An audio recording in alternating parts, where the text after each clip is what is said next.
আপনারা দেখতে পাচ্ছেন হরিণঘাটা ইকো পার্ক, পাথরঘাটা, বরগুনা। এখানে পর্যটকরা ঘুরতে আসে। যাতায়াত ব্যবস্থা দক্ষিণ বাংলার বঙ্গোপসাগরের সমুদ্র উপকূলীয় এলাকা।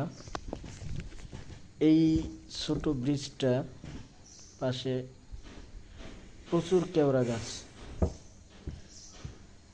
নেটওয়ার্ক থাকে না এর ভিতর। এই ভর দুপুরে এখানে হরিণ দেখা যায়, অনেক সাপ প্রাকৃতিকভাবে। এই ছোট্ট 1.5 কিলোমিটারের ব্রিজ পার হয়ে সমুদ্র উপকূলে হেঁটে যেতে হয়। সবাইকে আসার জন্য অনুরোধ রইল হরিণঘাটে,